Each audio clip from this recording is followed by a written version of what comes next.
Heyo, this is OmniDog talking to you, Omnibros Live. Hit him with the hind. Here with my greatest ever co-host, Luis from, he changed the name, so it's Comics Guide 101. Yes. That's right. Good morning, good afternoon, good wherever you are to everybody out there. That's your tagline. There it is. How's everybody doing out there? And a baba booey to you too. Baba booey to y'all. I'm so very disappointed. I'm sorry, John P. We're not any later than ever. We're always 15 minutes late. Yes. Actually, we're only 14 minutes late this time. Be thankful we showed up. Guns N' Roses in their prime sometimes didn't even show up to their own shows. That's right.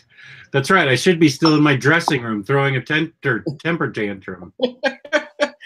Can you believe that you'd pay like $70 to see Guns N' Roses, and you wouldn't even know if they would show up on time or if they would even finish a set? Right. Yeah. They were big babies. Yeah, they totally were. Axl would throw a fit, and then 20 minutes into the concert, he'd walk out. And that was after they were 30 minutes late.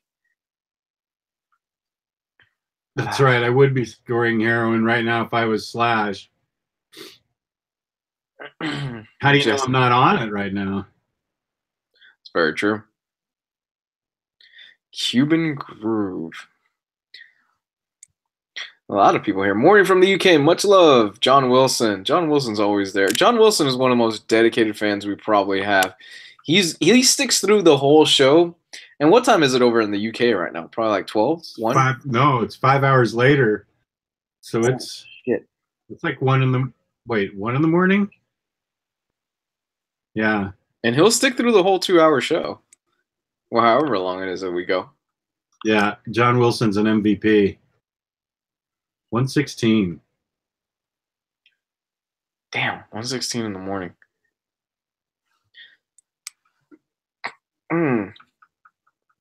Jess, we have to say goodbye. We have to say goodnight to a dear and beloved store. We have to bid adieu. Yes, unfortunately. To America's greatest toy shop, Toys R Us. That's right, folks. Toys R Us is shutting down. And I'm kind of actually sad. But all 180 Toys R Us stores are shutting down. The bright side is, if you nerds rush into there tomorrow morning, you push a bunch of children out of the way, you can get stuff for 20% off because the entire store right now is on sale for 20% off. They're closing it all down. I feel like this is their third bankruptcy or something. Their third try. This is at least their second bankruptcy. I think this is their third one. Third? Okay, I believe that. Yeah, I'm pretty sure this is their third bankruptcy at this point. But this is it. Like, they're shutting down all their locations and all that stuff. Man, I remember when Toys R Us and FAO Schwartz had big stores in Times Square in New York. I think it was FAO Schwartz that had a Ferris wheel in their store, like a giant Ferris wheel. It was either them or Toys R Us. Yeah, this was back. We visited New York City last a long time ago in the mid 2000s, like maybe 2006. And this was when FAO Schwartz was still there. And yeah, they had a full-on Ferris wheel. They had like a 4-story building there in Times Square. And I mean, that was before you could get everything online, I guess. The place was packed. And Toys R Us used to be packed too. A Ferris wheel, jeez. Can you imagine? Yeah. Oh man, I'm trying to think about that. That's pretty cool, actually. Well, it was really cool. If you go to Vegas, they have like hotels and stuff like that with Ferris wheels and stuff like that all the time. That's right, and you'll see that when you come to Vegas in November for the Omnibrosllive tour. You know what? Vegas. I got permission from the missus, so it might be a thing that might happen. We all might. We've been joking about this for quite a while, actually, but Gabe is going to meet us in Vegas, so it looks like it might be happening. I just have to get the funds together to go. You guys are going in November, right? Yeah, the signing's November 18th, which is a Sunday. What signing is it that you're going to? It's Adam Hughes, and he doesn't do signings or appear at cons or anything. So this is a big deal because I love his art. So I'm carefully picking out what I want him to sign since I'm flying all that way for it. But I mean, it's really an excuse just to visit Gabe in Las Vegas. That's true. We should just get a table outside of Torpedo Comics and start broadcasting. Adam Hughes is nice, but come meet us. Come on, guys. I made it to Baltimore from the UK. You guys have no excuse. I'm already going, so I'm not making an excuse. I'm going. I gotta get the money together, but I'm bringing like $10,000 in ones and 20s for the ballet at night. Just as my comic daddy. What the hell? I don't know. Yeah, I don't know. But that's gonna be a fun trip. Definitely looking forward to that kind of shenanigans we'll get into. Gabe. Gabe will get us. We got go-karts, in and out, vinyl stores, comic stores, the ballet at night that we're gonna go to every single night. So and then the comic signing with Adam Hughes. Sounds like a good Make time. it rain. That's right. Actually, I wondered that too, Luis. What is hanging from your ceiling fan? Those are elephants. My loving woman, she loves elephants, so she's got like a whole string of elephants she hangs up from the ceiling fan for some reason. Oh, I thought it was like some type of dream catcher, something from Blair Witch Project or something. No. My mom actually has a bunch of dream catchers in the house. I don't know if she believes in them per se, but she has them in the house.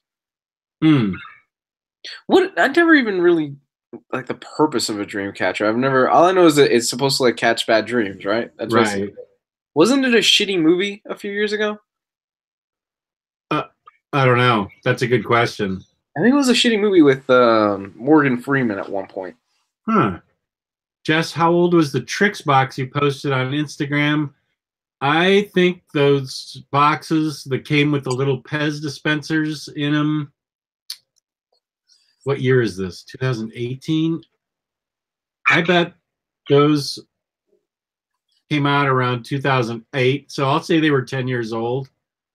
It doesn't have cereal in it anymore, just the box with a little Pez dispenser, Tricks, Cocoa Puffs, and Lucky Charms. Why do you not have the cereal in it? You just decrease the value inside of it. It's like Pops. Why would you have a Pop if you're not going to just keep it in the box? It makes no sense. You don't want to keep. Nobody keeps the cereal when you collect cereal boxes. Why not? Well, because it gets stale and old and buggy. Yeah, don't worry about that. Well, I don't have to worry about it. You ruin the value. You ruin the value of it. It's the same. It's the same principle of Pops. You can't open a Pop. And I'm looking at your Pops back there on that shelf right now. Yeah, you see tons of open Pops already. I do have stack of. I do have a stack right there. Nice. Ooh. Of boxed Pops. You got the Snagglepuss. I got a couple of Snagglepusses. I got a glow in the dark and I got a flocked one. Yeah.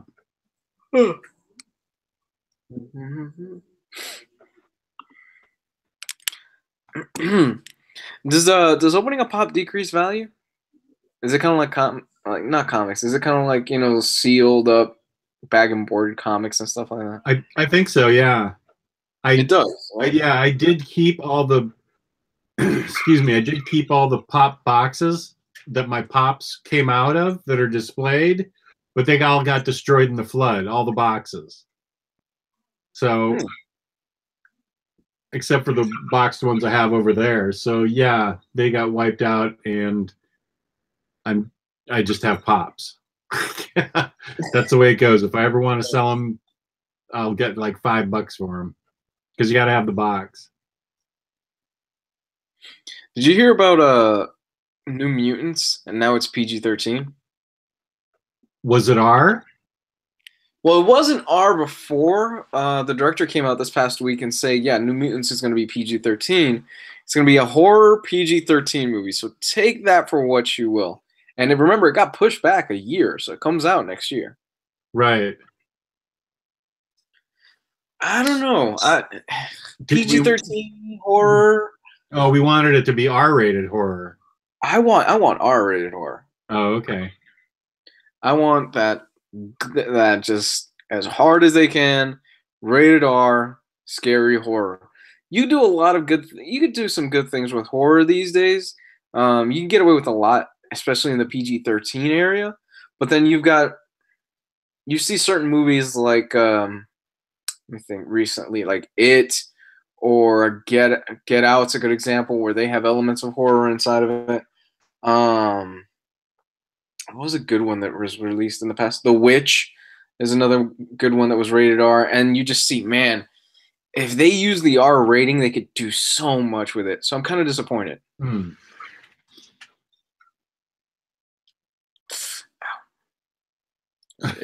Gabe, hard NC-17.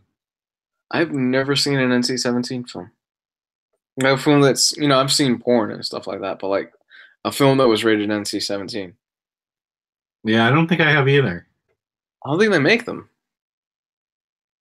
There was a few years ago that movie with Michael Fassbender. The actor who plays Magneto, he showed his dick in the movie. Oh, yeah. Where he was a sex addict. Was it Shame? He was like a sex addict in it. Shame or Shameless or something? Yeah.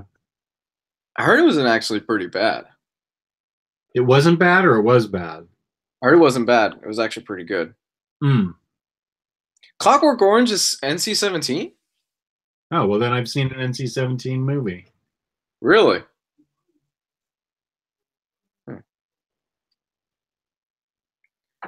Was Kids NC-17? I don't know.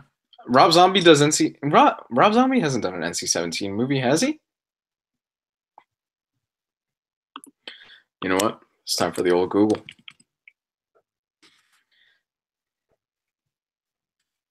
Best NC-17 movies. Showgirls. Showgirls was NC-17? Okay, I've seen 2 NC-17 movies. Really? Yeah, I saw Showgirls because I had to, because it was so bad. It was great bad. Lust, Caution. Never heard of it. Blue is the warmest color. Nope. Yeah, that's supposed to be extremely steamy. The Dreamers. Don't know what that is. Henry and June. Tie Me Up, Tie Me Down. Well, that one's self-explanatory. Shame. That was the one we were just talking about. Shame is the one where Fassbender shows his dick a lot. John Wilson. Showgirls was fucking terrible. Let's see. Have I seen Hunger? No, I have not. I haven't either. Let's see. Cook, the thief, his wife, their lover. Wow. Oh, yeah, I remember when that was popular. Bad Lieutenant. Last Tango in Paris. Okay, I've seen that. Blue Valentine. I've heard that's pretty good. Oh, yeah, Blue Valentine got listed in the chat. Orgasmo. I haven't seen that. Yeah, it's a superhero movie apparently. Young Adam. Oh, that's right, Killer Joe. Yeah, I've seen Killer Joe. Killer Joe was fucking great. What's Killer Joe? It's with Matthew McConaughey during his reconnaissance a few years ago. Reconnaissance. Yeah, man. No, the reconnaissance was a thing. The reconnaissance was a period around, it was like 2011 where he came out with just hit film after hit film after hit film. He did True Detective, Lincoln Lawyer, Killer Joe. What was the other film that he had that he was nominated for that he won? With Jared Leto, Dallas Buyers Club. Oh, that was a great movie. I love that movie. Yeah, he had a string of films where he was just knocking it out of the park a few years ago. What's Killer Joe about? Killer Joe is, it's kind of hard to explain. Killer Joe is like a southern deep fried crime movie, and it involves a murder, and it involves Matthew McConaughey plays kind of like this hitman in it named Killer Joe, and it just gets fucking weird at the end of the movie. You will never look at fried chicken the same again. Oh, well, then I don't want to see it because I love fried chicken. Yeah, it gets really weird. Mud was good. That's right. I heard Mud was good. I haven't seen it. You would like Mud. It's a really good film. Delta of Venus. Inside Deep Throat. Well then. Pink Flamingos. Man Bites Dog. Evil Dead. Evil Dead was NC-17. Oh, okay. I've seen that. A Serbian film. Oh, God. Yeah, that definitely is NC-17. I was told never to see that. Never see Serbian film. No matter. Okay, Jess. If I don't go to Vegas, Gabe is going to try to talk you to watch a Serbian film. Don't let him watch. Don't let him talk you into it. I'm kind of scared to be alone with Gabe. Serbian film is so fucked up. I know. I am kind of nervous. I'm gonna need a chaperone, I think. Wild at Heart. That's a Nick Cage movie, isn't it? I think so. Let James Dayrit's in the chat. Nice. I highly recommend Firefly Tapas on Paradise in Vegas. Okay. Crash. The Story of O. Well, there's quite a few. I didn't know there were this many rated NC-17 movies. The Canterbury Tales. Really? Huh. Saw. The first Saw was NC-17. Did not know that. Oh, I didn't know Crash sucked. I thought it was supposed to be good. I thought Crash was supposed to be pretty good. But this is the Crash, I think, the David Cronenberg Crash, right? Oh, let me go back. Where they're sex addicts about car crashes. They get off on car crashes. Wait, what? Yeah, it's a David Cronenberg movie. They get off on car crashes? Yeah. That's what I believe that's the NC-17 Crash. It's the worst film to ever win Best Picture. Okay, I have to read the synopsis on this. Hold on. On Crash? Yeah. This is the 1996 British-Canadian psychological thriller film written and directed by David Cronenberg. Cronenberg is hit and miss with me. Based on J.G. Bellner's novel of the same name. It tells the story of a group of people who take sexual pleasure from car crash. What the hell? I told you. A noted form of paraphilia. This is a real thing? Yeah. That's so weird. Film producer James Blanchard. The couple engage in various infidelities, but between them have unenthusiastic sex. Their arousal is heightened by discussing the intimate details of their extramarital. While driving home from work one night, Ballard's car collides head-on with another, killing its male passenger. While trapped in the fused wreckage, the doctor, Helen, the wife of deceased, exposes a breast to Ballard when she pulls off the shoulder harness of... Okay, I'm good. I don't need to see anymore. I'm good. Yeah, it's God damn it. Apparently pretty twisted. Yeah, that sounds really weird. That doesn't sound like my insurance premiums are through the roof.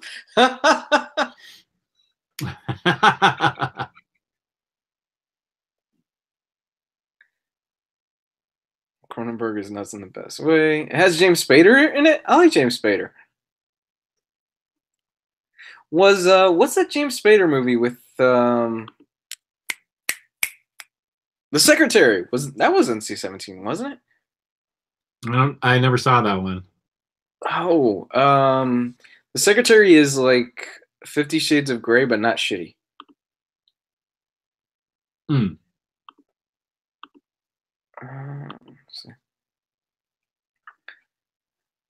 I didn't think about that. Yeah, imagine them going to a demolition derby. I'm not a fan of David Cronenberg. I can never get into his films. Did you ever see Existenz? No, what is that? That's a really cool one. Where you could see that now. It was pretty revolutionary when it came out, like, I don't know, 15 years ago, about video games.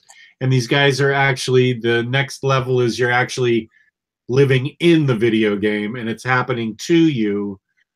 And it's hard to describe, but it's a really cool movie.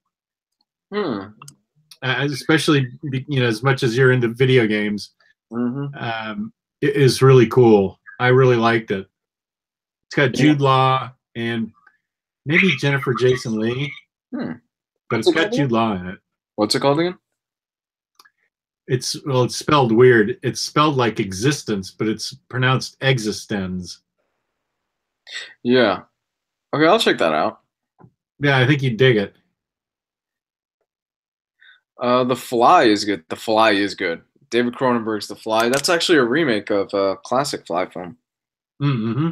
Brundle Fly. Kill me. Kill me. Oof. You know what's up? It actually holds up really well. I saw it probably like a year ago. The special effects on that are really good. Cronenberg really does well on that stuff. Never seen History of Violence. I did see this past week Gangs of New York. I haven't seen that. That's a classic, apparently. It's so good. It's a classic, but not the whole film. It's more of I'm really tired today, so I'm kind of fuzzy on my mind. What's that actor's name? I don't know why I can't remember the actor's name. No. Daniel Day-Lewis. Yes, it's Daniel Day-Lewis's film. Like, he walks around, he acts around everybody else. Just acts circle around everybody else and makes everybody else look amateurish, and how incredible of a performance he does as Bill the Butcher. Oh, it's so good, dude. I do need to see that. I've always wanted to see it. It's long. It's about 3 hours long, but it's worth it alone just to see Daniel Day-Lewis's performance as Bill the Butcher, and he crushes it. The dude is incredible in the film. Like, I watched it, and I had heard about it, and I was like, oh, okay, well, maybe it's a bit overrated or something like that. But no. I told you I saw Shape of Water today. That was good. Yeah, what'd you think about that? I thought it was really good. I really enjoyed it. It's definitely got a little bit of a Pan's Labyrinth type of feel to it. There is one kind of weird thing near the very end that seems out of place. I don't want to ruin it for you. But other than that, it's really well done. And, the special effects on Fishman are really cool. And the whole story's really well done. And I don't know that Michael Shannon's ever going to be able to play a good guy. He plays such a great bad guy. His face is just so gangster bad that I don't know that he'll ever be able to get a role as a good guy, but he's an awesome bad guy in this movie. In A History of Violence? Sorry? What movie was that? History of Violence? You cut out for a second for me. Oh, no. Still talking about Shape of Water. Oh, yeah. Sorry. You cut out for a minute. Wait, who's the bad guy in that? Michael Shannon. Oh, King Googly Eyes. Yeah. That dude has the biggest googly eyes. Is he really that scary in it? He's not scary. He's just generally a bad guy. He's a bad guy. I mean, he's not scary bad, but he's a complete and total jerk. Yeah, you definitely root against him. Yeah, Michael Shannon is one of those guys that he does bad guys really well. He was the villain. He was General Zod in Man of Steel. Right. He was, yeah. He was the I will find him.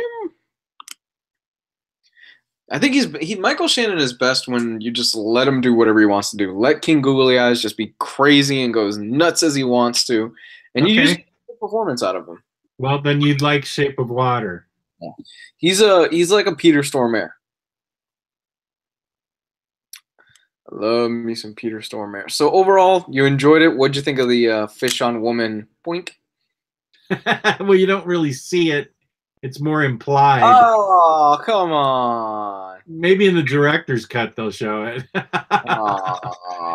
It's implied, but it's got some funny moments in it, which I didn't expect. It's got some little bit of moments where you get choked up, you get really angry in a few places. It's an emotional. It pulls at your emotions in several places. I really liked it. But I'm paying $13. I want to see some fish boning.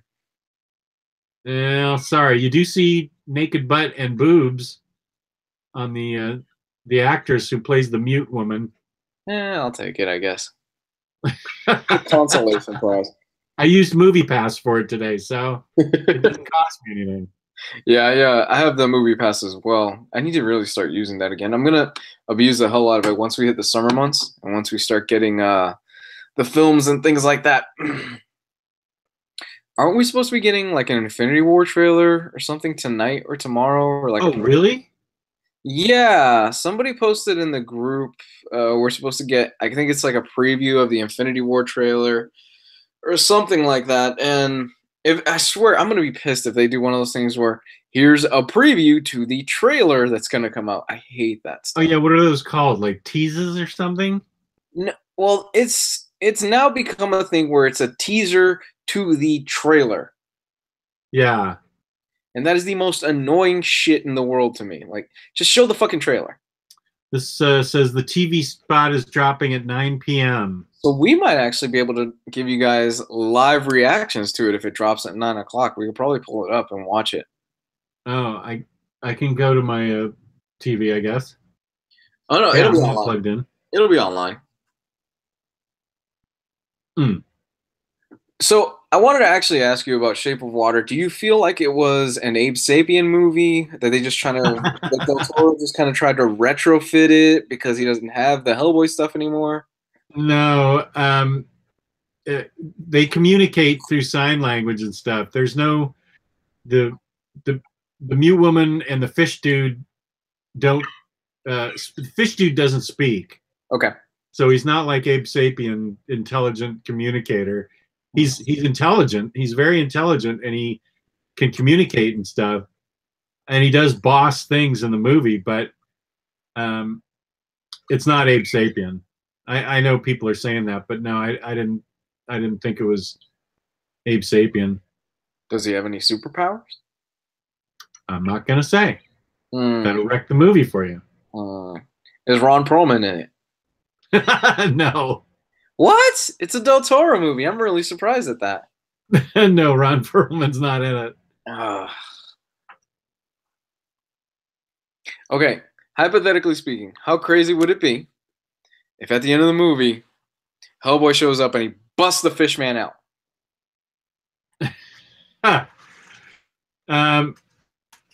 It wouldn't be necessary. Man, I was really hoping for that. Sorry.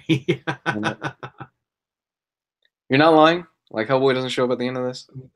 Well, we didn't stay for the after scene. We didn't stay for the after scene. So, because I had to use the restroom. So if there's an after credit, like at the very end of the movie, where Hellboy shows up and says, "Here I am," eating a Clark bar or whatever he liked. I forget what candy bar he liked. I can't remember what candy bar he was always eating. Was it a Butterfinger or Snickers? I think it was a Snickers. I don't remember. Was it? I don't remember either. So no, Hellboy's not in it. Lobster Johnson? No. Damn it. Baby Ruth. That's what it always is. It was Baby Ruth. Yeah. Damn it. Oh well, I guess I'll go see the stinking nominated movie. Yeah, you'll like it. It's good. I enjoyed it. I'm sure I will. I'm joking around, but I'm actually really excited to see it. I've heard it's really, really good. It's one of Del Toro's best films, and he worked on a shoestring budget on it. I think it was only like 20 million, 40. It was the budget was ridiculously small on the film. Well, the woman that plays the mute woman does a fantastic job. Just I've heard that. incredible job. Yeah, it's like a $20 million film, and I think Del Toro is one of those directors where the less he has in terms of money, he does better. Because I love the hell out of Pacific Rim. Don't get me wrong, that was a big budget movie, but it wasn't critically loved, and there were a lot of people that had issues with it. And I loved. I enjoyed. I shouldn't say love. I enjoyed his Hellboy films, even though there's nothing, almost nothing in relation aside from the name and then some of the characters to the actual comics. I liked them for what they are, but I think his better stuff is the smaller things, the Pan's Labyrinth, the Shape of Water, his Mexican stuff, the stuff that he does in Spanish. I forgot Did he what do they call Devil's it. Backbone? Yes, he did. That was a great movie. I still need to see it. Oh my gosh, that was a good one. That sent a chill up my spine. Yeah, That was good. That was my kind of scary movie. Really? It's a ghost story, right? Yeah, because I love ghost stories. And he's one of those directors where I think the less you give him, the more it forces him to be creative. My favorite film of his is still Pan's Labyrinth. I think it's beautiful. Yeah, that is a brilliant movie too. Absolutely gorgeous film. Which, by the way, if you haven't seen Pan's Labyrinth out there, it's a Spanish film. They speak, I believe, what's the language they speak in? It's not Spanish. Portuguese? I don't know. In Pan's Labyrinth? Yeah. I don't remember. I haven't seen it in so long. I saw it when it first came out, so I don't remember. But it's an adult fairy tale, and it's absolutely beautiful. Pan's Labyrinth language. Pan's Labyrinth. It is in Spanish. I saw the movie Ghost Story that was made from the Peter Straub book. That was a good movie. Is that the one with Casey Affleck? No, this was years ago with a bunch of old men, old famous actors like back in the 90s. The Others is a good ghost movie. You know, I've never seen the other. Oh, The Others is so good. Really? Where did you Oh yeah, Shorty Larson. The Others is a great ghost movie. What a great ending. Holy smoke. The hair on my arms totally went up. It was great. Yeah, that was a really good ghost movie. Doomfella, yeah, I agree with Doomfella. Del Toro is like M. Night Shyamalan. There's some of the few directors that actually are able to do way more with a restricted budget. That's true. Last year, one of my favorite films from last year was what was M. Night's film? Man, I'm really fuzzy tonight. What was the name of the film last year that M. Night did? No, Split? Split. I loved Split last year. I still haven't seen it. You have but do you know how it ties in to everything? To what? Okay, I'm gonna keep my mouth shut. Okay. No, okay, watch Split. No jackass ruin it in the chat. Watch Split. It connects to some of M. Night's other work that I'm not going to get into here. Okay, cool. I've seen a ton of his other stuff. Have you seen most of his catalog, right? Yeah. Okay. Well, watch Split and you would really like Split. It's very, very good. Watch it and wait for the credits. There is a bit of a mid-credit after the credit scene where I stood up and went, holy shit, at the end of it. Okay. It's really, I'm telling you, it's really good. You would really like it. I really don't want to give it away. I'm actually kind of surprised nobody in the group or anybody has ruined it for you, considering how it ties into his other films. Well, you're just begging the chat to do it for me. Dude, when anxious. No, it doesn't tie into his Avatar film. But definitely watch it before his next film comes out. Okay. When Walking Phoenix shows up with a baseball bat to save the day, I shit my pants. No. I do understand that reference. Huh? I do understand that reference. I like Signs. I haven't seen I it did in a long too. time. I thought it was fine. Yeah, I thought it was. I enjoyed it. I thought it was actually one of his better films. Yes, it's true the aliens came to a planet that's covered in 80% of the shit that can kill them, but Yeah. still. And I'm pretty sure there was an alien in that crop field in the morning that was running around with his ass on fire, considering there's dew on the leaves. But you know, gotta suspend disbelief a little bit. Yeah. Swing Meryl. Yeah, I don't know what his obsession is with water. M. Night has this thing with water. Think about it. Well, I remember that part in Unbreakable. Right. So water is the thing that can kill the guy from Unbreakable. Yeah. The Shape of Water. Water saves the people in Signs. I never saw Lady in the Water. Don't. It's terrible. That's what I heard. Yeah, it's pretty terrible. It's not that good.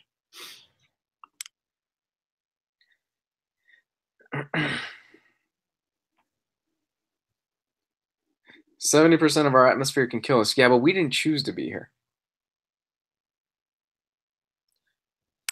The Happening with Mark Wahlberg. The Happening is the movie where Mark Wahlberg talks to a plant for like 5 minutes, right?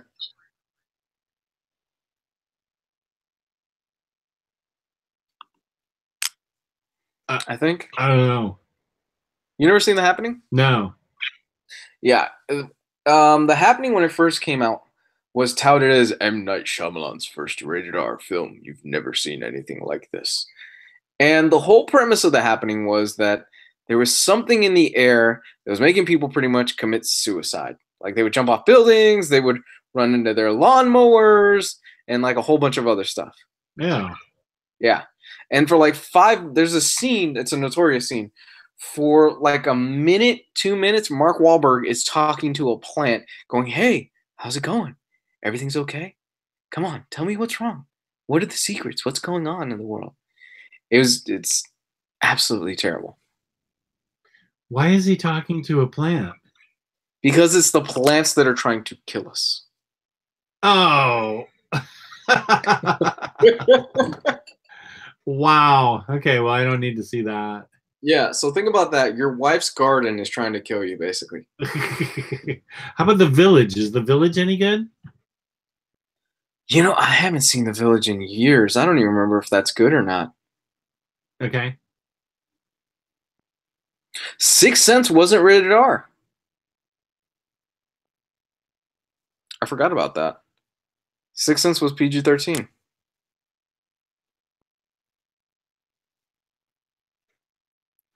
Man, I'm trying to remember Oh, I remember the twist in The Village. Yeah, no, The Village isn't that good. Yavash is saying I like The Village. I know who Yavash is. He and I have similar taste in stuff. We have similar taste in music. You know what? The Village is not his worst film. It's actually a strong film. It's just he puts a twist in it at the end that I'm just like, why? This didn't need to be here. I didn't care for the twist. It was at that point where I think what the problem with M. Night was that he fell into the thing as being the twist guy. Yeah. Every film he had to come out, he had to go, shit, I need to stick a twist to the end of this film. There's some wonderful performances and a really creepy monster. Okay, that sold me. That sounds great.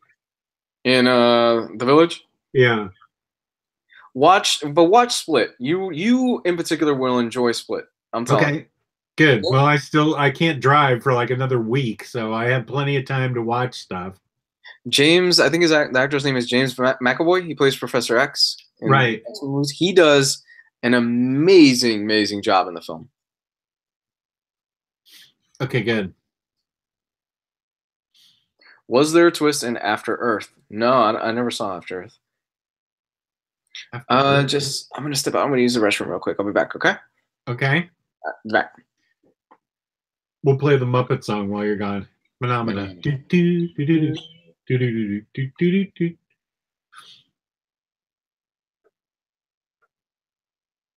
Okay, so we're going to be alone now for a couple of minutes. You can talk about Luis behind his back. You can ask me questions about comic books. I don't know as much as Luis does about movies. But let's see, Jess, who's your favorite James Bond girl? Ooh, that's a good one. It's probably always going to be Ursula Andress. I also liked Maude Adams. Jill St. John was great. See, I'm going way back.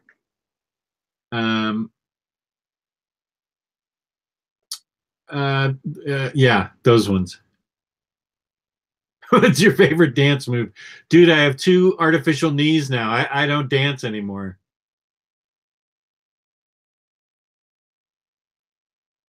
Most expensive binding project? I think Blackest Night was like 7 volumes, so that was probably it. Let's see. What's your favorite dance move? Eva Green. Yeah, Eva Green is very pretty. Here's a good one. Favorite Bond villain? Blofeld. Or Dr. No is pretty good. Goldfinger was great. I'm going to go with Goldfinger, just because I love the song so much too. James David asked, did you enjoy The Sculptor? I understand the criticism of it. It did have that one moment in it where I went, whoa, I did not expect to see that happen. And that sort of made the book for me. But I can see how people felt it was really slow. I get it. So, but that one moment that there's actually 2 moments in it that towards maybe the last third of the book that happened that I just did not expect to see, that sort of made the book for me. So, but I get why Fangirl didn't dig it at all.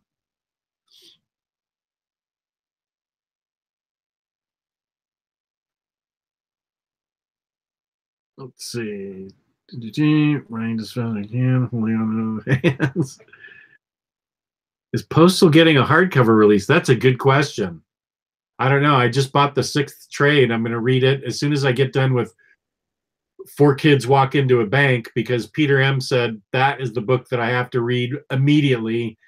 And he was so right about Suicide Risk being awesome that I'm going to read 4 Kids Walk Into a Bank probably when I'm done with this broadcast. Did you guys see Tolga and Wooter meet up in the Netherlands today? I did see that. That was cool. Jess, is it the knees that stop you from dancing, or is that your guilty feet have got no rhythm? Yeah, totally. The queer alone now. Doesn't seem to be anyone around. Jess' favorite Beatles album? Sam, that would be Rubber Soul.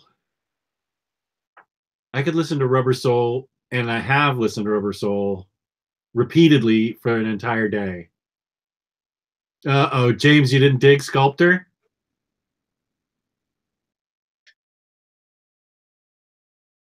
Reading Lazarus now. Wow, Lazarus, so good, Shorty Larson. Lazarus is amazing. Amazing.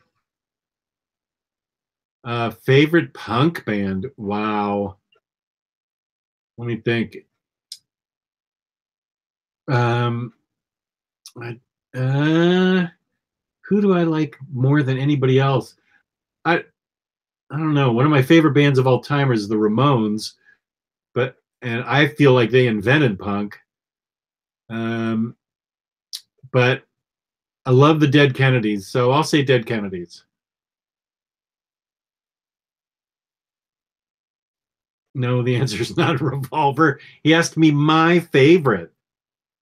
My favorite, not the best. Just my favorite.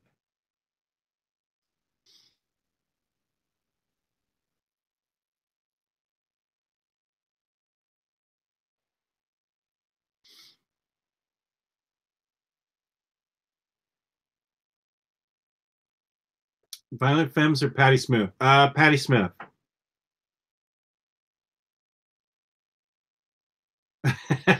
Sorry, James.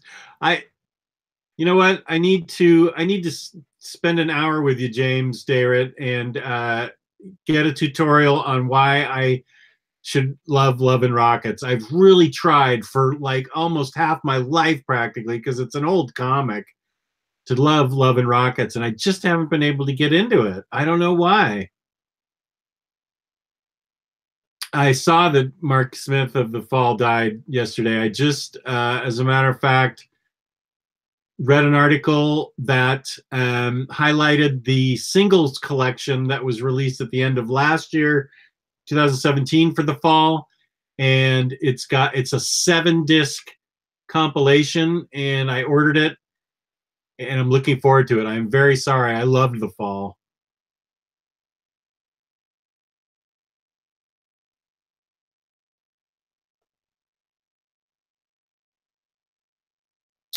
If your wife told you to either get rid of your statues or books, which one would it be?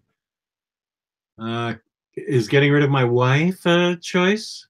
No, I'm just kidding. God, I guess I'd have to get rid of my statues. I don't want to do that. But I'd have to keep my books.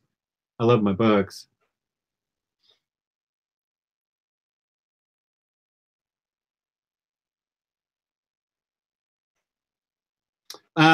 Yavash, while you're on the line here, is there going to be a new My Bloody Valentine album this year? Yes, John P. I am a huge fan of Gang of Four. I love Gang of Four.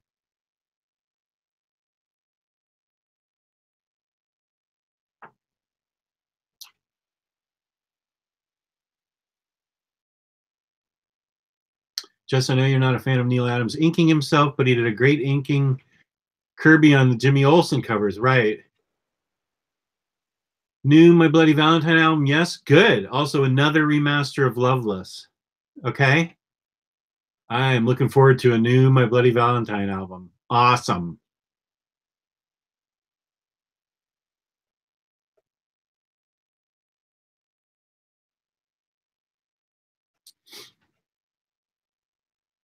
Just call Johnny Fratto. You know what to do. You know what to do.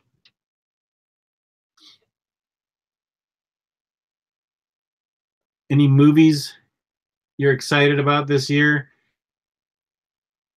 Well, I mean, I'm excited about Black Panther. I don't know about regular old normal movies. I'm excited about Black Panther and Infinity War and Aquaman. I have listened to Afghan Wigs, but not well enough to tell you whether I like them or not. I have heard them. I think I have a Sub Pop 45 that's got Afghan Wigs on it. Just, do you consider yourself an audiophile? Sam, I don't think I really have the ears to consider myself an audiophile. I love vinyl and the sound of vinyl. But I don't have a tube amplifier that I let warm up for 35 days so that the aural warmth can get through to me perfectly on my $10 million speakers. So I'm probably not an audiophile. I do love good music, but I'm probably not an audiophile. Just how have you held on to your youthful demeanor? Good question. I don't know. I'm an immature dude. Jess, you getting the new Red Sonja figure by Sideshow? That is a great statue. That is even better than the statue I've got now. Lewis McGregor immediately turned his old one in. He's the one that talked me into getting the Red Sonja one that I have, the one that was so controversial. and he is getting the new one. I can't afford to have 2 Red Sonja statues, so I'm keeping the old one. But that new one is boss as heck. What's the best absolute to buy in terms of story, quality, and product? It's probably Preacher. The best Gang of 4 song is I Love a Man in Uniform. I know that's the most commercial one, but I also love it the most. Give Black Love a Spin, one of my favorite albums of all time. Okay. Who does Black Love? Well, I don't know. We were talking. Vash, who's the artist? Who does Black Love? Oh, Afghan Wigs. Okay, all right. Good. I'll definitely try it. Excluding Preacher, you're probably going to look at the Sandmans after that.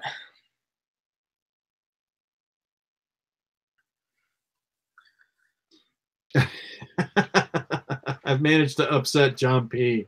I don't know. It's just my favorite Gang of 4 song. I've always loved it. It's got such a banging beat to it.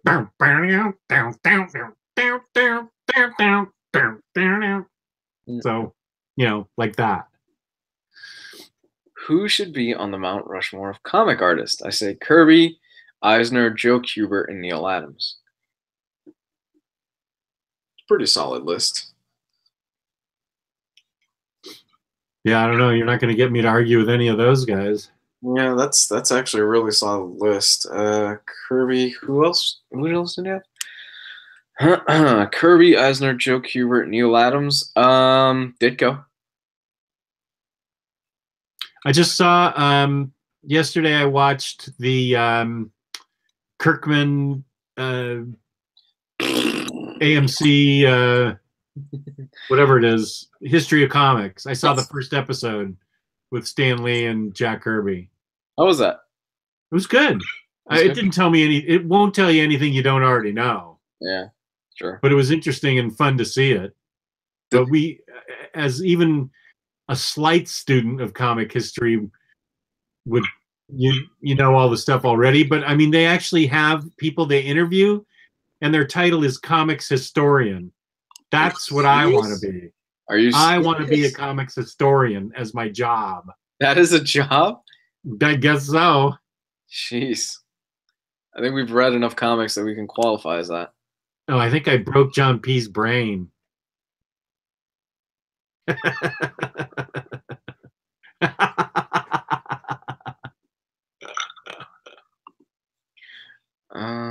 It's just true. Alarachi says he's tried to become a member in the group.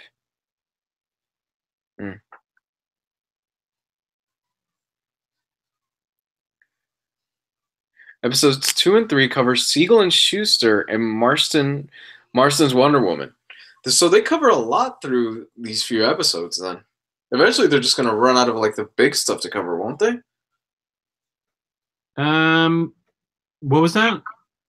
Eventually they're just going to run out of the big stuff to cover though, right? They're covering all the huge ones pretty quickly. Yeah, I definitely. Did you ever see that Marston Wonder Woman episode movie?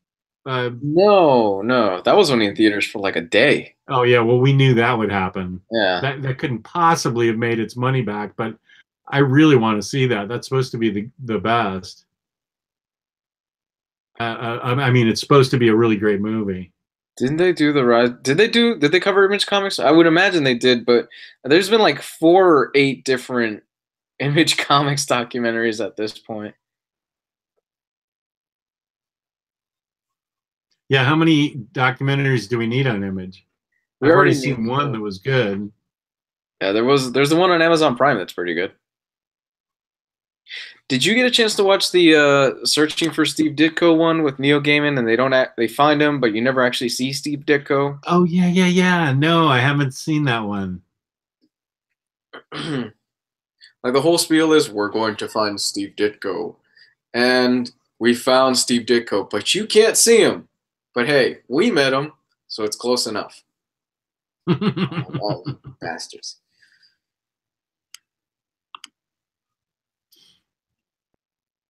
Favorite image book from the original founding members? Wildcats. No, I've never read Wildcats.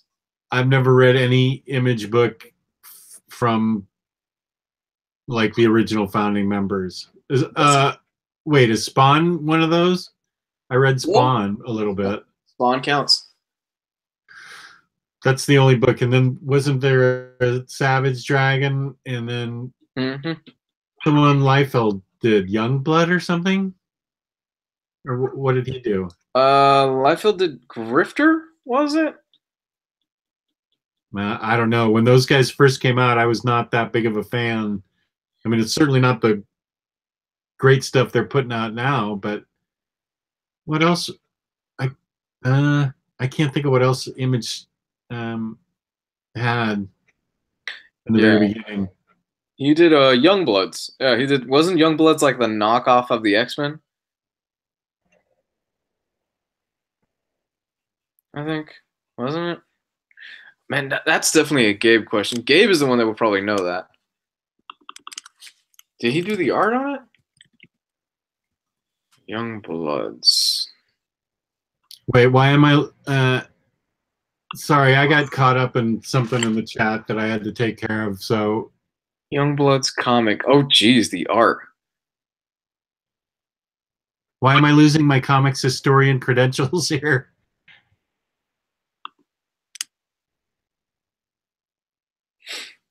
Dark Horse. Brigade was Liefeld, right? Is Hellboy Image or Dark Horse? Dark Horse.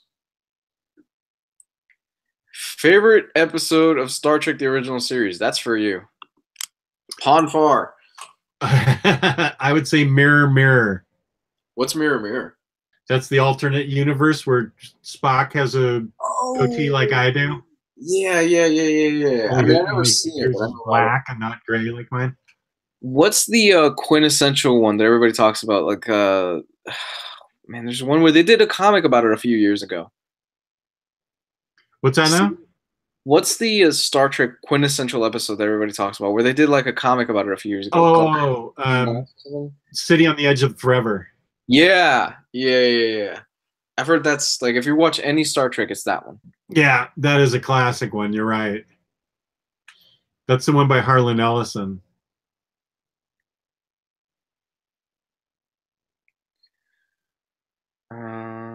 Gabe is at home listening to Sama singing Champ. City on the Edge of Forever, right? Favorite Hellboy series. Which one do you recommend hopping on first?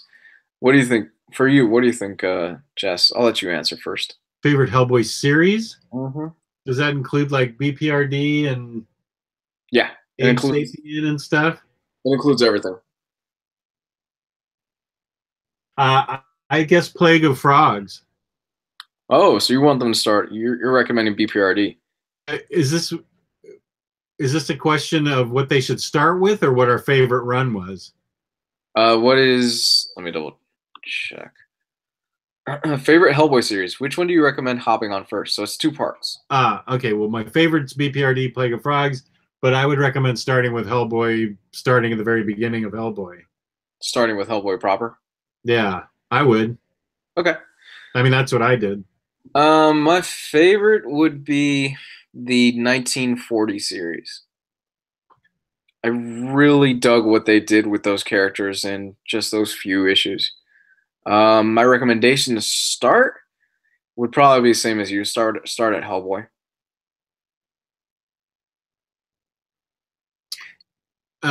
Jeff, here's a good question from Mike F. Jess, you think I should take a gamble on making a Green Lantern Corps bind, or should I wait for a possible omnibus? Movie's coming out. Sorry?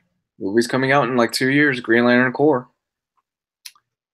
That is an excellent question. I 2 years ago did the Green Lantern Corps bind. Gabriel Alicia was promised at New York Con by Peter Tomasi or something that there would be, like, immediately almost a Green Lantern Omnis, Green Lantern Corps Omnis, and they haven't happened yet. I'm going to say you should go ahead and do your own bind. I don't see those Omnis coming out. And also, I have no idea what I'm talking about. So it's not like I'm Riley. I don't know a thing about Omnis at all. So I'm just wild ass guessing here, but I don't think they're going to do Green Lantern Corps Omnis. Yeah, it's like, that's my guess. Yeah, it's like Absolute Transmetropolitan 3. It's not coming out. Right. We had a discussion about that the other day in the chat. By the way, just a tip, speaking, kind of throwing it out there. If you own the Fear Agent library editions, hold on to them,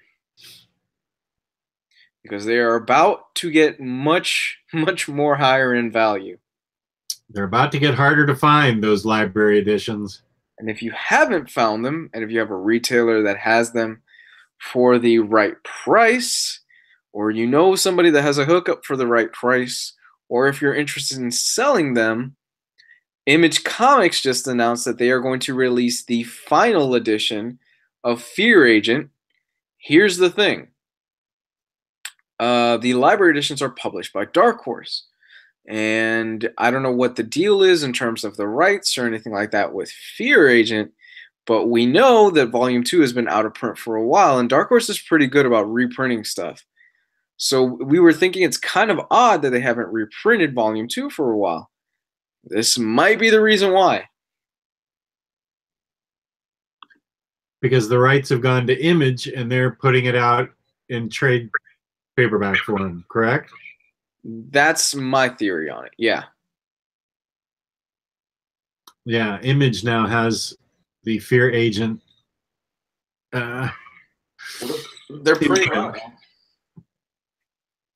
Yeah, they're releasing trade paperback versions called the Final Edition or something like that. With apparently it's got sketches, it's got scripts and stuff like that. I don't remember if do the Fear Agent library editions have any supplemental material? I think they do, don't they? I think they do too.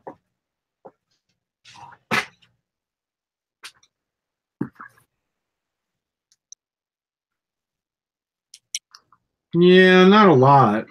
Not a lot. Sketch gallery.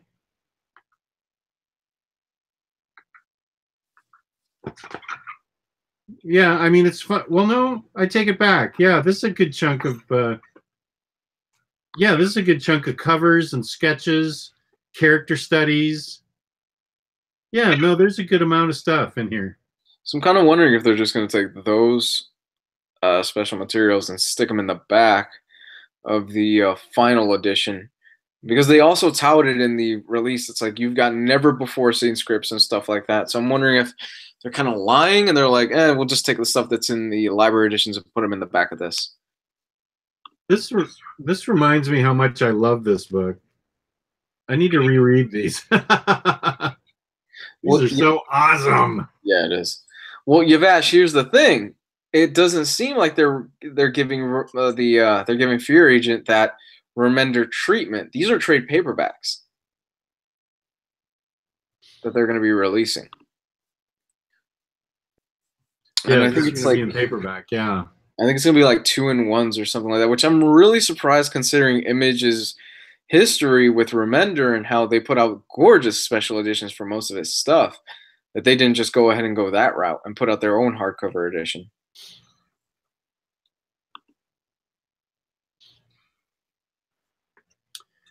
Oh, there's too much to read. I want to reread these. Yeah, there is way too much to read. Like they just started putting up a lot of Tennessee Coates Black Panther on the Marvel Unlimited app, so I'm oh yeah, go through that. Yeah, there's my BFF Matt Miranda. What's up, dude? Hey, Matt.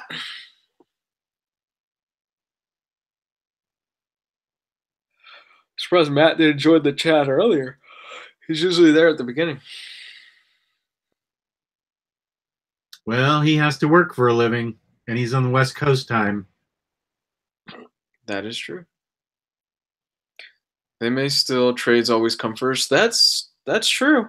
They did the same thing for Criminal with Rick Remender. They re-released the trades for Criminal, and now did they announce that they're putting out hardcover editions again of Criminal? No, they discovered some in a warehouse and released those, but they're still sticking with the paperbacks. Yeah, that's what they did. Yeah, those flew off quick from in-stock trades. Yeah, I knew they would. It couldn't have been a huge amount. Yeah, that's Brubaker. Did you ever end up finishing Westworld?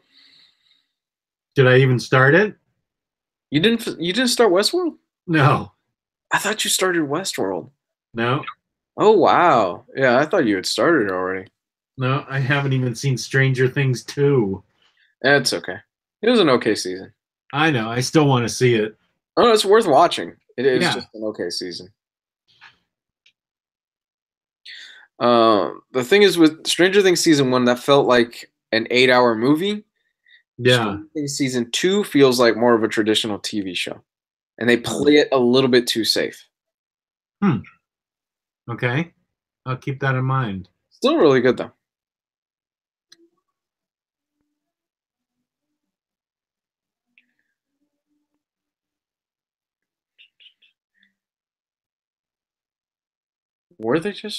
Did they just reprint the library editions? Of Fair Agent? Yeah. Well, number 2's been out of print for a little bit. Stephen Reyes says, wait, I thought Transmet Volume 3 is coming out in December. It's not. It's never going to come out. Don't do that to him. It's not going to come out. I'm telling you right now, it's not happening. It's coming out, Steven. Don't worry. I will bet. You know what, Jess? I will bet if I go in November to Vegas, I will bet an In-N-Out Burger that before that trip in Vegas, they will delay/cancel that Transmet Volume 3. Why should I take any bet with you when you haven't even paid off the other bet that I had with you? I know, but what I'm saying is it's not going to happen. I think it is. I don't think it is. Yes, Warren Ellis posted up a Twitter on his Twitter account saying, yes, Transmet Volume 3 is going to come out December 12th, 2018. Don't ask me anything else about it. I honestly think it's just kind of a placeholder date, or Warren Ellis was like, fine, you nerds, I'll give you a date. I don't think it's going to come out. I'm not betting on you till I hear a review of Codpiece Thor. It's not going to happen. Your review of Codpiece Thor? I know. No. Transmet Volume 3 is not going to happen. They will cancel it, and then they will announce new, smaller hardcovers or trades. All right, I'll take that bet. All right. What are we betting? A burger at In-N-Out? An In-N-Out Burger if I go in Vegas to Vegas. No, when you go to Vegas. When I go to Vegas, I'm betting an Omnibros are going to Vegas in November, and everybody's invited. Matt and Nick should join us. Everybody's invited. Matt, Nick, everybody's invited. I don't think it's honestly, and jokes aside, I really don't think it's gonna happen. Come on, you know how bad DC Comics is with this stuff. I know. I do. I'm still lamenting over the loss of Unwritten. Yeah, that was really disappointing. They're terrible at releasing the first volume of something and then canceling it before the next volume comes out. Yeah, no, I can't argue with that, except I'm just going to say that there's only one more volume left for Transmet, so I don't think they're going to cancel it. It's just one volume. I think you know what? I think they will, and Dan DiDio will pop up on Twitter laughing at all of their nerds. Just crushing everybody's dreams. Starman trade paperbacks. Yeah, the Starman trade paperbacks are a great example of that. Yeah, they are. Same with Sandman Mystery Theater. Mm-hmm.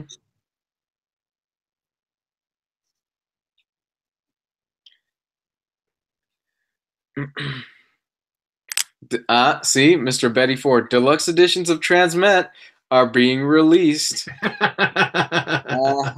It's not buying happening. into that. It's happening. I refuse to believe that. Just know that if it does happen, I'm going into hiding for like a week from the chat and from the group and everybody because they'll think I cursed them or something.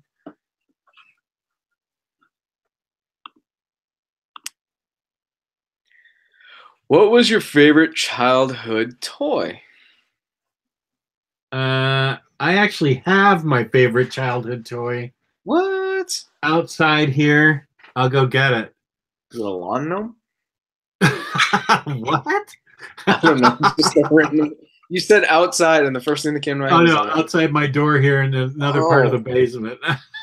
Okay. No, just a sec.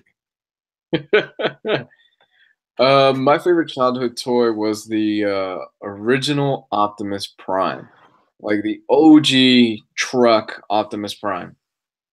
It didn't move much in terms of like what you could do with it, but you could transform it into the truck, and that was pretty badass for me.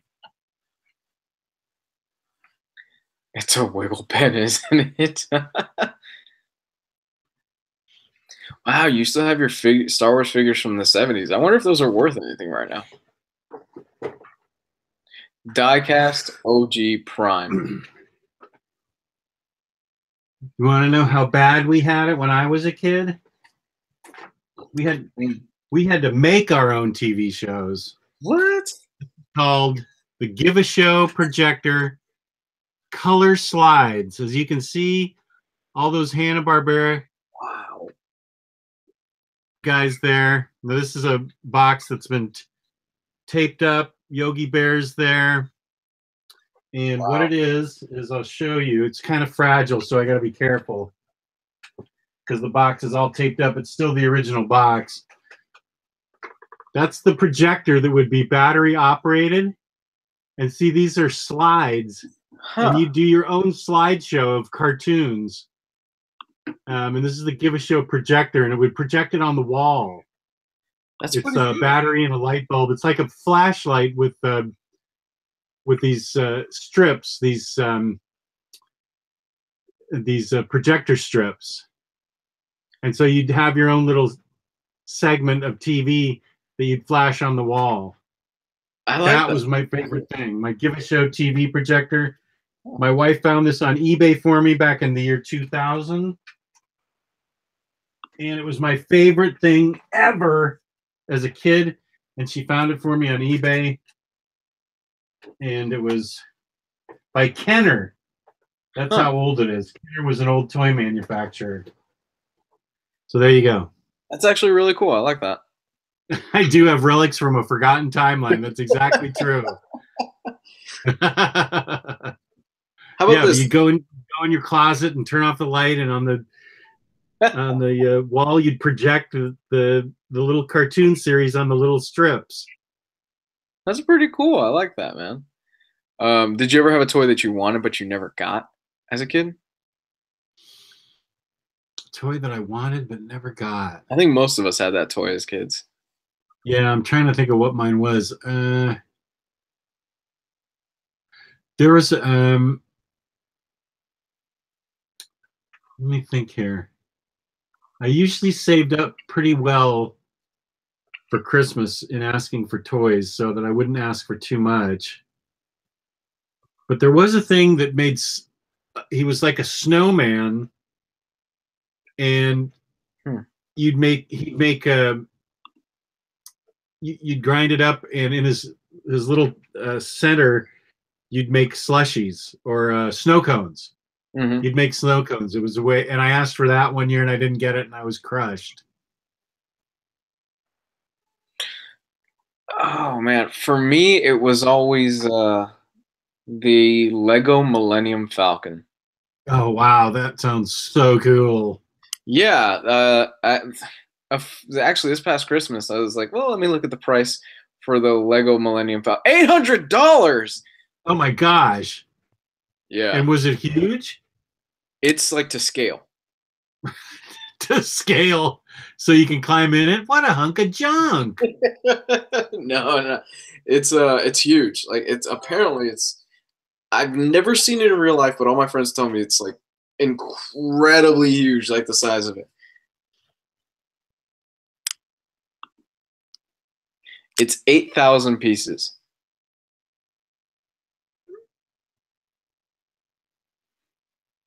Man, that thing is ridiculous. Let me see if I can pull up a picture of it. Lego Millennium Falcon. I'm just saying, if anybody wants to start a GoFundMe for the original Millennium Falcon or the Lego Millennium Falcon. Go ahead, Jess. Take a look at the prices on this. Yeah, 1,000. There's one online. Actually, I think the price has gone up. $1,500 at Walmart. How old is this thing? They've re-released it. I'm pretty sure. Oh, okay. So this is the original one. Yeah, they've re-released this a few times. But the thing is, it's out of stock at this point, and it's hard to find. So people are scalping it, and they're selling it for like $1,500. That's a currently released one. Yeah. Wow. Yeah. Let's see. Oh, only one left. For $1,500 at Walmart.com, sold by somebody else. Good heavens. Yep. If I had more room, I'd love to build a big Millennium Falcon or a Death Star or something cool.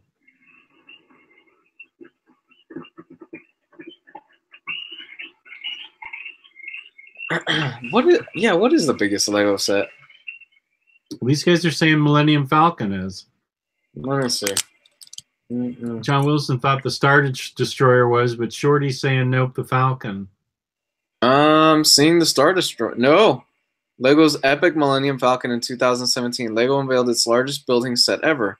The Ultimate Collector Series Millennium Falcon. This truly massive set will hit stores October 1st, 2017 and come at 7,541 pieces. That doesn't make sense. Oh my God, that makes me sweat thinking of 7,000 pieces. Oh my God. I would. Where would you start? I don't even know. That's a good question.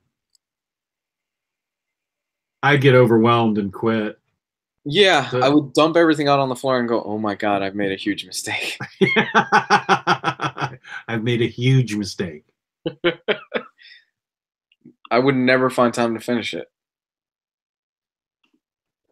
And the thing is, with that many pieces, you're going to miss something. Right.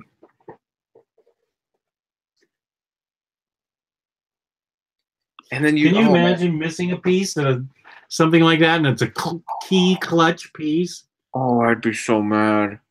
I'd be so pissed. And the thing is, with that, when you dump it out, imagine having to dig through 7,500 pieces to find the pieces you need to even start. Yeah. It's nice and warm.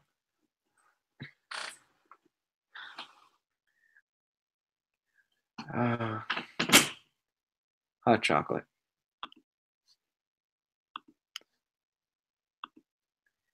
I'd take 4 or 5 hours to organize the pieces. Oh, I couldn't do that. I just don't have the patience for that. I'd get overwhelmed. John Wilson knows somebody that owns the Star Destroyer. Wow. How big is it, John? Anyone excited for the Han Solo movie coming out? Not me. Is that the one Ron Howard's directing? Yep. It might be good. Yeah.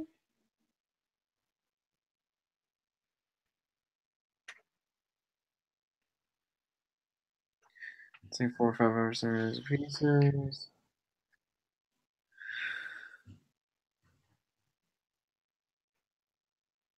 Lego doesn't depreciate. You can literally invest in Lego. Is that true? Wow. Let me see. Most expensive. Wow. Most expensive Lego sets. Oh. So the Castle Giant chess set. Jess, guess the price on this. What am I talking about? Most expensive Lego set. Lego set. What is it? The Castle Giant chess set by Lego. Guess how much it's going for right now. I don't even know what that is. I don't either. I just looked up and then there's a picture of it. It's a chess set with like Lego pieces. And that's the most expensive Lego set? Well, it's one of the most expensive ones that I just pulled up. Guess how much it is? $2,000. More. $5,000? Less. $3,500. $2,500 For a chess set? for a Lego chess set. I'd have more fun with $2,500 for a chess set. That could easily pay for a few nights in Vegas for me. And I get a lot more out of that. Oh, the 10 most expensive Lego sets. This is interesting.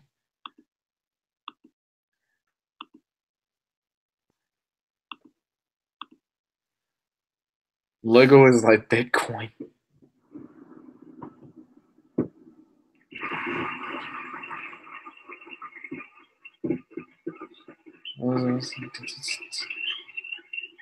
Or a crazy party in Mexico. That's true. I'd be too afraid of not coming back alive from Mexico, though. Man, some of these things. The Ultimate Collector's Millennium Falcon. The Taj Mahal Lego set is the largest Lego set ever made. What? That sounds cool. It contains an incredible amount of 5,922 pieces.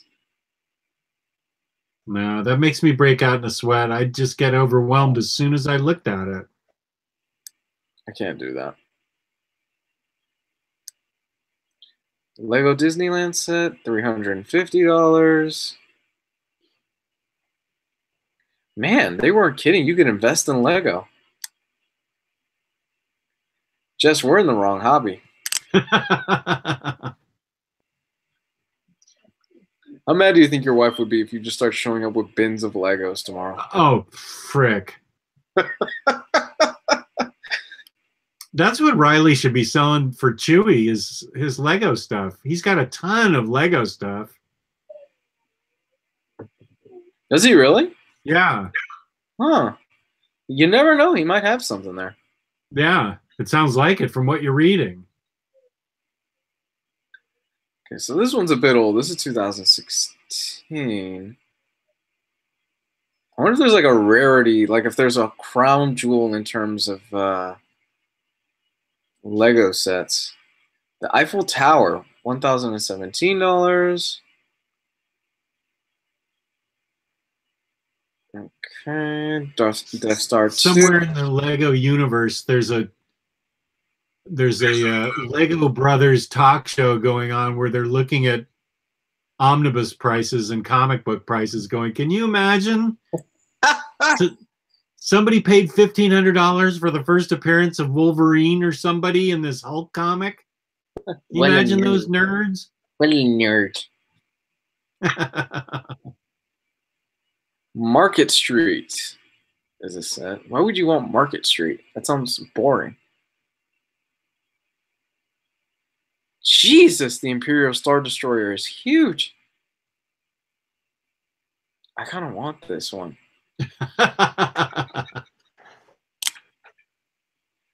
Although I know the minute I would start it, like a week later, I would look like Howard Hughes. Yeah. Like looking, I would just have like an area in my house where I would look at my girl and go, "Don't step here." Mr. Gold. Just one Lego piece. Everybody get in on Brooks Usagi #1 giveaway, says Matt Miranda. I said hop in. The Spruce Moose. Check this out, Jess. Okay, Mr. Gold. Made to celebrate the 10th anniversary of LEGO's minifigure series, only 5,000 Mr. Gold figures were produced. Who's It's Mr. one Gold? Lego piece. Yeah, it's one Lego piece. It's just a guy. And it's $1,632. Okay, I'm totally convinced in a parallel universe they're talking about us because we're making fun of them. Yeah, the Taj Mahal. 5,900. Oh, wow. Taj Mahal is $3,000. Well, at least I know what the Taj Mahal is. Yeah.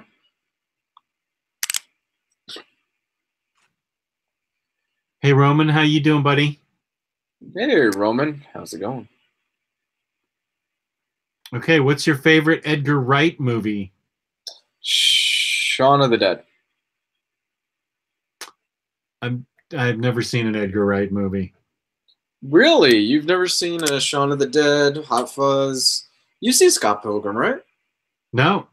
Wow. I should see Hot Fuzz. That sounds fun. You saw Hot Fuzz? I haven't, but I wanna. Hot Fuzz is great. It's a great parody on action films. Yeah. You'd like Baby Driver. Baby Driver was good. Oh, is that an Edgar Wright film? Baby Driver? I saw that. Yeah, Baby Driver's a Edgar Wright film. Okay, that's my favorite one because I saw it.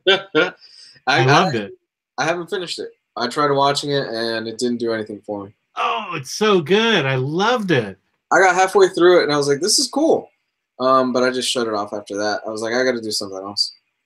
Mm. And I never came back to it. Oh, yeah, I really enjoyed it. Yeah, Hot Fuzz is great if you're into 80s action films. They parody a lot of that stuff. Yeah, okay. Edgar Wright didn't direct Paul, but I think he had a hand in it. What's Paul? Paul's a movie that came out a few years ago. It was about an alien. Seth Rogen played the voice of the alien.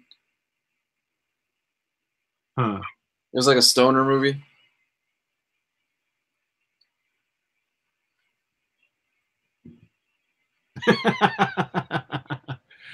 John P., I will crank open my Gang of Four albums and I will listen to every single song and see if I can come up with something better than Man in a Uniform.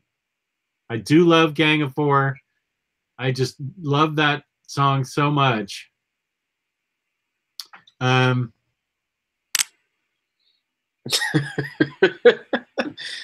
He's really insulted. I know. He's just completely freaked. Damaged goods are naturals, not in it.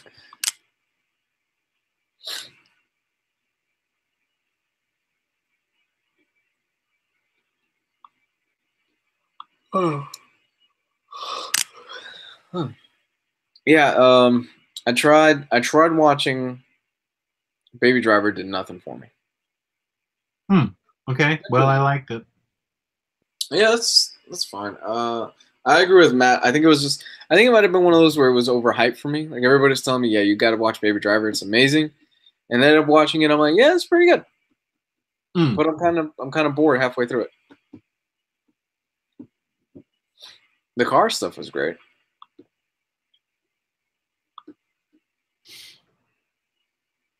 Okay, we're closing in on like an hour and a half, so You wanna just go till about another five minutes? Let's do 5 more minutes. Yeah, I'm getting tired too. It's been a long day. John P., that's a fair analogy. I get it. That's just the one that's stuck in my head. It's like saying she loves you as your favorite people. So. Yeah, no, I mean, yeah, that's a fair analogy. I get it. You want to know something? I have never listened to a Beatles album. Oh, shut your whore mouth.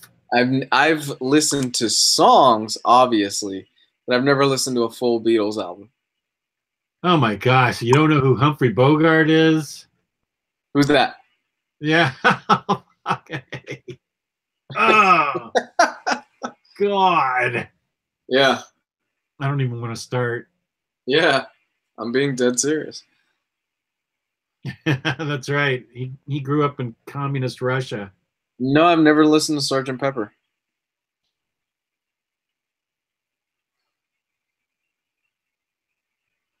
Do I need to watch the other Thors before Ragnarok? I haven't watched the first two. No, actually, Thor Ragnarok is more or less like a soft reboot of Thor, if anything. I still haven't seen it. Oh, it's so good. It's so much fun. That's what I heard. It's the best Thor movie. Cool. It's actually, let me think. What comic book movies came out last year? We had Logan, we had Spider-Man, we had Just This Shit, Wonder Woman. Wonder Woman. I think Thor was probably my second favorite comic book film last year.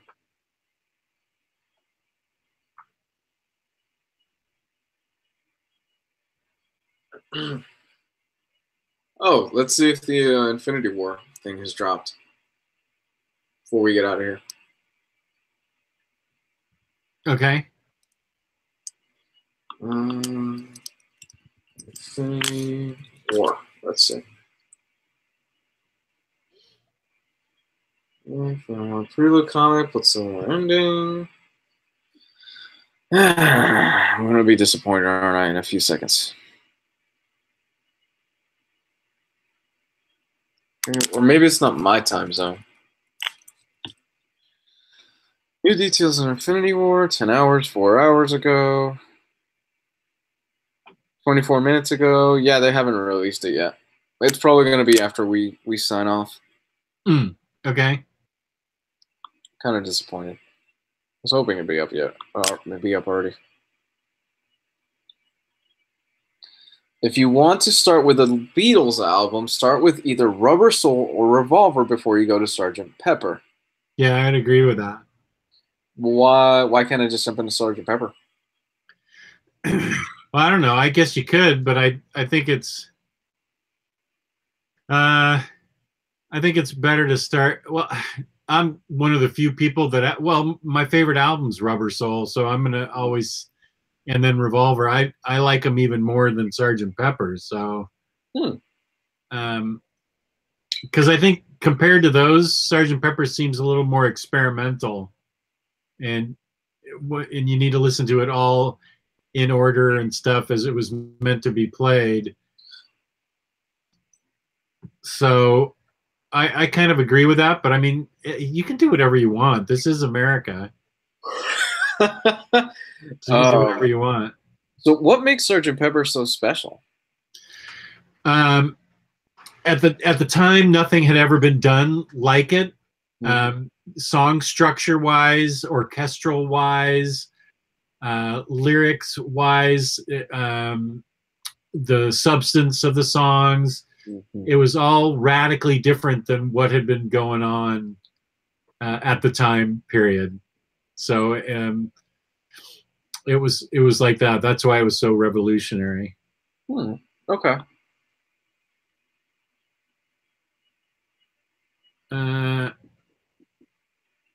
Did you watch the Beatles on Ed Sullivan, Jess? The answer is yes. That's how old I am. I distinctly remember seeing the Beatles on Ed Sullivan. I even have DVDs of Ed Sullivan shows with the Beatles on them. They would. This is how great America is. God, it was so lame back then. The Beatles Ed Sullivan was a variety show in black and white. So you'd have like a guy, with a long stick with a dish going, and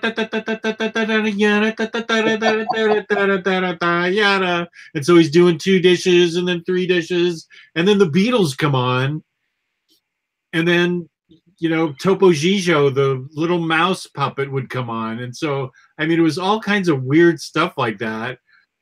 It wasn't just like the Beatles would show up. There'd be circus acts and talking dogs and boring stuff that you just like today. You just go, what were we watching? But it's not like we had a choice. We didn't have a choice. We had 3 channels. They were all in black and white, and it was all mush. So that's why I appreciate things like Stranger Things, because you certainly couldn't get anything like Stranger Things back when I was a kid. Back when I was a kid, you couldn't have gotten anything like that. So that's why I appreciate all the weird, great things that are on TV now. Because I remember, it was hard to be a TV watcher sometimes, especially like on Sundays. Mhm. Sundays was all religious shows. Oh man, no, I definitely know about that. The 700 Club. Yeah, only worse because there, as I said, there was like 3 channels and it would be nothing but church shows. And if you didn't go to church, you had to watch church on TV or something. There were no Sunday morning cartoons like Saturday morning, which is when you could watch Saturday morning cartoons. Sunday, and then all there was to do was read the funnies, big color funnies in the paper, and like that was it if you didn't have any comic books saved up. Yeah, we back in Puerto Rico when I've said before, I've said that I used to spend the summers there, and Sundays it was all just religious shows. Just that was it. You had the 700 Club, you had Spanish church, you had Pentecostal Spanish. You had it was just church on almost every channel back when I was a kid.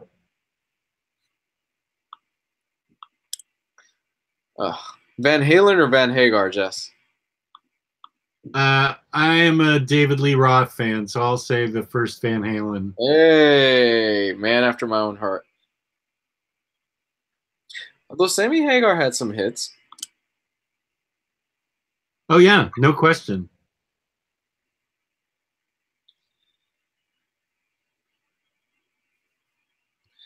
Dun, dun, dun, dun. You're from Fargo? That's an actual place? Who is? Somebody said they're from Fargo. Oh yeah, Fargo, North Dakota. That's an actual place? I think so. I thought that was just the name of the TV show. Cabo Wabo. Before I stopped drinking, I had some of that. That's Sammy Hagar's tequila. I forgot about that. That's right. Sammy Hagar has a tequila. I heard it's not bad.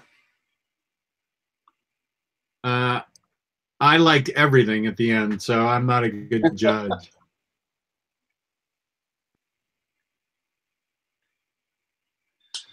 I don't know. I mean, I'll give it a shot.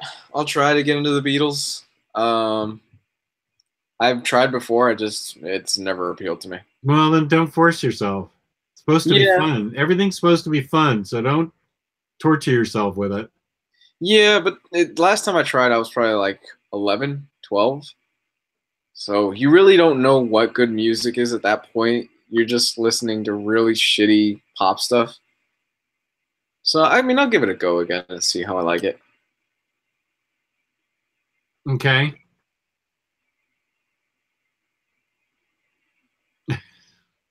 Now we're having a prog rock battle in the chat with John P. in the middle of it. You're in the middle of every argument, John. He's the instigator. I mean, a progressive rock argument? A prog rock argument. I do have the tape of Lark's Tongue and Aspic. The hell is Lark's Tongue in Aspic? I think it was a King Crimson album. Who the hell is King Crimson? Good question. They were some prog rockers from like 1969 or 1970. Oh, okay.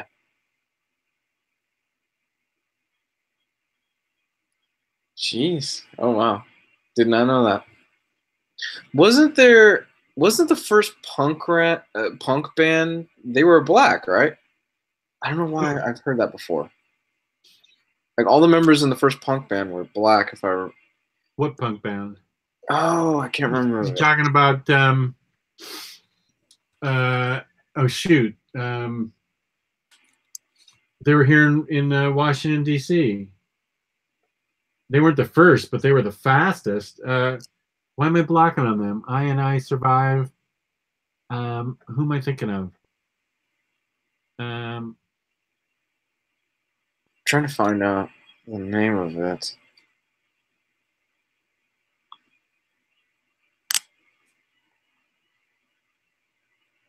I could have swore I Bad heard. Brains, exactly. Thank you, Stephen. What was the name of it? Blocking on it. Bad Brains. They're from here. Yes. They're from DC. They were the fastest freaking punk band. They weren't the first, but man, were they fast. And then they'd break into some reggae song that was really dun, dun, dun, dun, dun, dun, dun, dun, dun, dun, and then they were awesome. You know, what's the best concert you've ever been to, Jess? Before we go ahead and end this. The best concert I've ever been to? Mm-hmm. Oh my gosh, I've been to hundreds of them. What one made me the happiest? Probably the first Ramones concert I went to made me the happiest to see them live. Wow. How was that? Or maybe the first Echo and the Bunnymen concert. I'll say the remote. Oh God, I love seeing Echo and the Bunnymen live in 1984. Yeah. They were so great. But the Ramones were great too. So I'll say it's a tie. Man, nice. Okay, if you could see one band that they're not together anymore, who would it be? Led Zeppelin. Oh yeah. My choice would be Queen with the original lineup. Matt Miranda, I did see the Grateful Dead at Stockton Auditorium. Is where I saw the Grateful Dead back in 1970, 78 or 79, right in there. Matt knows Echo and the Bunnymen? That's why we're BFFs. I have no clue who Echo and the Bunnymen is. Oh my God, I love their music. Their first 4 albums are so classic. John saw Sonic Youth. That's awesome. Yep. Teardrop Explodes. Julian Cope. I love them. I love Julian Cope. Was Supertramp a prog rock group? Oh my gosh. Matt Miranda's parents were at that Grateful Dead show that I was at. You probably maybe have bumped into them. I probably did. Wow. That's crazy. How crazy would it be if Matt's like looking through old photos and he sees a picture of you with his parents?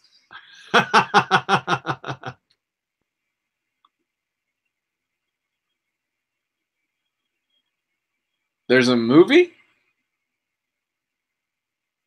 of Echo and the Bunnymen? Killing Moon's their most famous song. You'd probably recognize it. I probably would. Jess is the father of Matt. Can you imagine? That's right. I'm your father. I think Matt would be cool with that.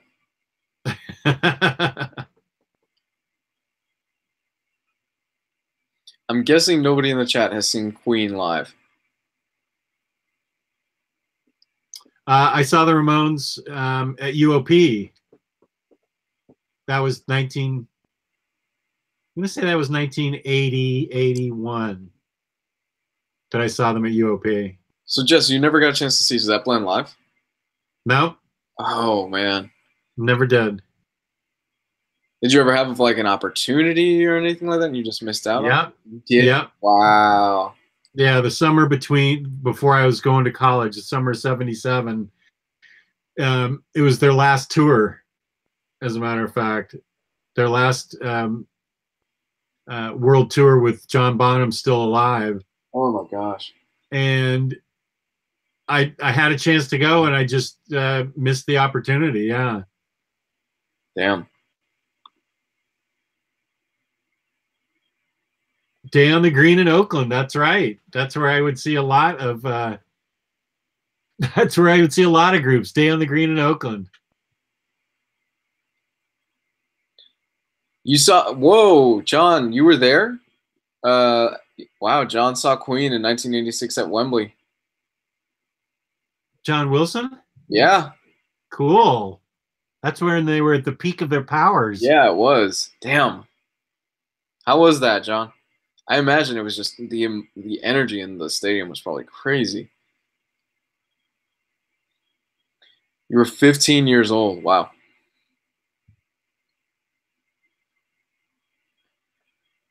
Damn. What I would have given to have been there. I saw it on the telly. On telly. All right, Jess, you ready? It's 10 o'clock. Sure. Yeah, it's 10. It's probably time. Luis, where can they find you? You can find me at Comics Guide 101, where on occasion I do videos. I've just been super busy with this new job, so I haven't had as much free time as I usually have.